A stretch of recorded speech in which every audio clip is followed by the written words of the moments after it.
We need to define what we want our lives to be and who we are going to become in the same specific way we look for a car. Because if in your mind you can visualize what you're looking for and the kind of person you are wanting to become, you will start to find that thing and opportunities popping up everywhere.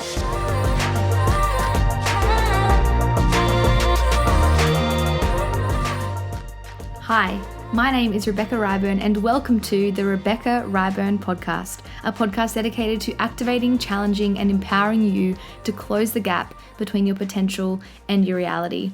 In this episode, I'm going to share an amazing concept with you that I shared with my amazing subscribers during the week. I was wanting to encourage them and myself from a quote and a process that I've been listening to in a book by Napoleon Hill called Think and Grow Rich. And despite its title, whilst it has the focus on money, it's actually about acquiring anything in life. I am warning you though, if you read it or listen to it, it's about a quote a minute, so have your note-taking device on hand. But this was the quote. There is a difference between wishing for a thing and being ready to receive it. No one is ready for a thing until he believes he can acquire it. The state of mind must be belief, not mere hope or wish. This 100% stopped me in my tracks because I realized that for me personally, in this time of my life, I knew what I wanted. I know what I want, but I was still only wishing and hoping. I hadn't crossed over to absolute belief yet. I don't even know if I still have. Because when I tried to picture myself actually living in the life I'm going for, I couldn't see it. I struggled to see myself beyond my current circumstances or limitations. So in this episode, I am not coming to you as a master. I am growing and learning with you and sounding the alarm for us both. Because let me ask you this. Do you believe you can actually live in the reality of the life you're reaching for? Do you believe you can actually reach and smash through the potential you know you have inside of you? If you do, amazing. You probably can stop listening right here. But if you don't, I'm sounding the alarm because it's true. If you don't believe that it's possible, it will not become your reality. If you can't visualize it, you won't truly believe it. And if you don't truly believe it, it's a hope or a wish, therefore equaling not acquiring it. For example, if you want to be a healthy person, but deep down, you can only see yourself as lazy, overweight, and stuck in your ways, well, guess what? You won't become a healthy person. If you want to be a generous person, but deep down, you can't ever see yourself living beyond paycheck to paycheck, that's right, you won't become a generous person. Before we are ready to receive a thing, we must change the picture of ourselves that we see in our minds. Have you ever experienced a thing that when you're looking to buy a new car, for example, like a white Mercedes, and then you're out for a drive or a walk, and everywhere you look, you see white Mercedes. But before you started looking for this car, you never even noticed them. I used to think that this was just mental, but now I realize that it's the power of our minds. We find what we look for. We need to define what we want our lives to be and who we are going to become in the same specific way we look for a car. Because if in your mind you can visualize what you're looking for and the kind of person you are wanting to become, you will start to find that thing and opportunities popping up everywhere. If it hasn't sunk in yet, John Maxwell says it like this: you will become on the outside what you believe on the inside. The closest experience I have to date, and I'm not even sure if it's the same, with the intensity of really believing something like, I guess what's suggested in this book, is visualizing myself living in Italy. Like that desire, that extreme desire of wanting to live in Italy for about 10 years, and then now actually finding myself here. In the end, the timing was all my husband, Pete, but the visualizing and the dreaming was all me. Living here was as real to me in my mind as it is now that we're actually here. It was certainly easier in my mind than it is in reality, or than it's been in reality, but I was here mentally before I was actually here. The book talks about this. It talks about the fact that you need to have that burning desire. It says this as a quote, "There is one quality which one must possess to win," and I'll add, to succeed or appropriate something. It's definiteness of purpose, the knowledge of what one wants, and a burning desire to possess it. For me, there was no option but to live in Europe. I even told Pete on our very first date, literally, if you can't ever see yourself living in Europe, there's really no point in us taking this any further.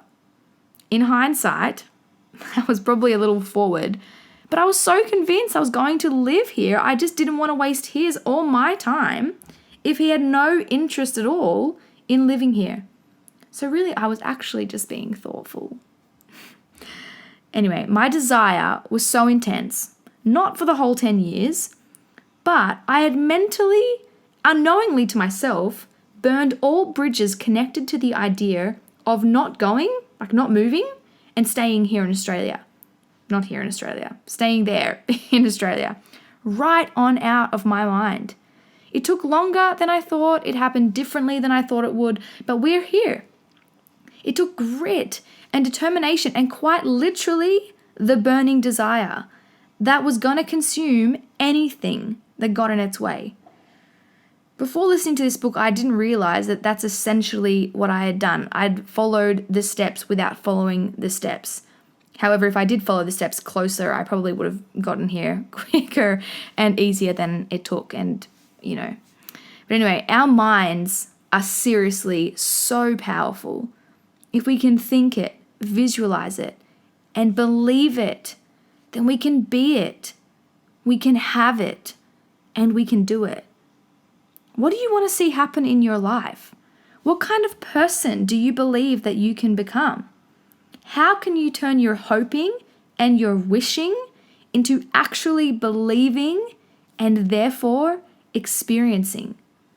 Because if we're willing to commit to turn our hoping into believing, if we're willing to burn the bridges to our old selves, our escape routes, our current ways that don't serve us, and our old habits that keep us stuck, we can do anything and become anyone. The author, Napoleon Hill, sets out these 6 steps to be able to do this. And I have slightly adapted the wording to suit not only a financial goal, but any goal. Point 1, step 1.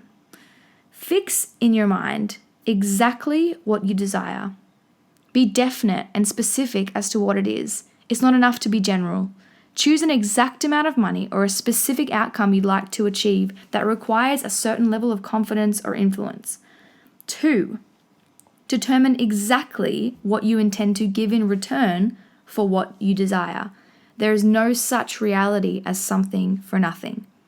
3, establish a definite date in which you intend to possess what you desire. 4, create a definite plan for carrying out your desire and begin at once, whether you're ready or not to put this plan into action. 5, write out a clear and concise statement of exactly what you intend to acquire. Name the time limit for its acquisition. State what you intend to give in return for the money or desire, and describe clearly the plan through which you intend to accumulate it. 6, read your written statement aloud twice daily, once before retiring at night and once after arising in the morning. As you read, see and feel and believe yourself already in possession of that desire. Now, as I said, I'm learning and growing with you in this, so I am not sharing it as a master, I'm sharing it as a student, because it would seriously be a really sad day if we got to the end of our lives and hadn't reached our potential because we just didn't believe in ourselves enough. We each have too much to offer. We have people to equip and guide. We have potential to reach, and we cannot not master our minds on this. Whatever your it is, must first live in your mind before it can live in your reality. So go and get it. That's a wrap for episode 7. I hope you feel as encouraged as I do to truly believe so that you can reach your potential. If this has impacted you, I would love to hear from you. So leave a comment or a review if you're listening on Apple Podcasts. Subscribe, like it, and share it. I love it when I see that. Your support honestly means so much to me. So I'd also love to get connected. So if you want more where this came from, head to my website, RebekahRyburn.com, and subscribe to receive my weekly Wednesday email. Or head over to my Instagram @Rebekah Ryburn and we can connect there. Thanks for joining me. I will see you next time, or you will listen to me next time for episode 8 of the Rebekah Ryburn podcast.